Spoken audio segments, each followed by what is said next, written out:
we want to analyze you to death, to the depths degree of where you exist. You know, we get into all this analytical caca, and we forget how to help you where you're most lost. Because we're driving in the map in your head just like you are. We're like, oh, that's a cool road, let's keep going there. And we follow you down bunny trails, okay? If I get you out of your head, guess what? I'm getting me out of my head. So I can really try to help, to be of service. Where do you feel it in your body? So the first step is to identify the feeling, okay? I'm giving you a very simple tool that you can use that won't require all this training. Can I get rid of this? Yeah. Mm-hmm. If you need to know about any of these trainings, Sue and I are certified in Mahasti and What is the sand Amir. I mean, between all of us, we've got them covered. The sand tray? Sand tray work. What is it that? started as an art form of play therapy using a sand. Okay. It's like taking psychodrama, which is an action method group therapy where you role play, and doing it in the sand with characters. There's a lot of symbolism in using sand tray work. When I can't tell you what happened to me, I can show you. Remember the borderline multiple I was turning in the beginning? One of the ways we discovered her split was when she did sand tray work with Sue. She showed us her rape in sand tray in a way that she couldn't tell us. Okay? It's a beautiful, beautiful way to work. Again, anything that gets you out of your head and gets you into your heart. So now I've identified what am I feeling. Okay? Next, where am I feeling it? You can help the client do this, and guess what? You can do this yourself. I have to do it all day long. Sometimes it's helpful to have them close their eyes. This is scary. There's a sense of vulnerability, but it's also blocking out the judgment. If in my trauma, I'm still trying to please you and be worthy and be the best client so that you'll love me, I'm going to be looking for the best answer. If I close my eyes and I close you out, then I'm eliminating one pollutant in the room. And the pollutant in the room is I'm trying to please you and be a good client instead of get into my work. Okay? Close your eyes, where it is in your body, and notice it. I'm always here. God love me. By the time I was 18, I was taken into a doctor's office with my mother, and he said, if your daughter doesn't stop what she's doing, she's going to have an ulcer. That's my mom's reaction. What is she doing? And I went, oh, I got caught. He knows what I'm doing. How does he know what I'm doing? And what I was doing was stuffing, stuffing, stuffing, staying silent, staying silent. And it was eating away the lining of my stomach. The pain and the anxiety of being silent and being the hero child. Because remember, I already identified the other sibling? I was killing myself from the inside. Okay? Explore the feeling through all your senses. And I love this one because clients look at me like I'm crazy. Like once in a while, I like to put on the crazy therapist hat. You know, like Freud. Lay down on the sofa, I'm going to sit behind you and I'm going to write about your life. You know?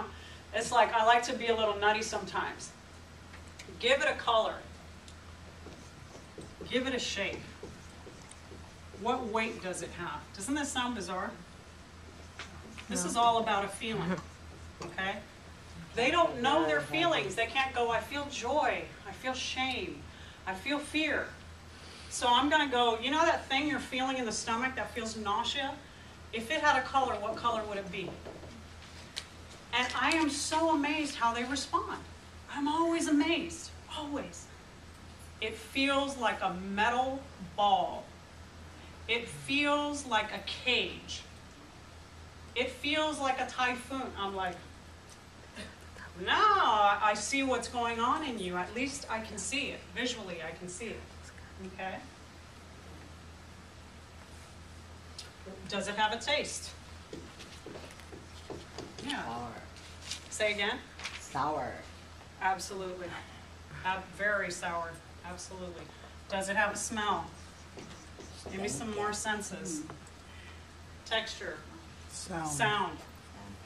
Oh, What was the other one? Sound, sight. Sight would be color. I love this. I have this. It's feels like this one guy says, it feels like this big, huge, oozing blob of blackness. Isn't it? Yeah. He's an artist. He just doesn't know it. So he could describe it to me. If it could move, where would it go? Oh, God. Here or here? They usually get stuck at the throat. Make a sound. If it could make a sound, what would be the sound? If it could speak, what would it say?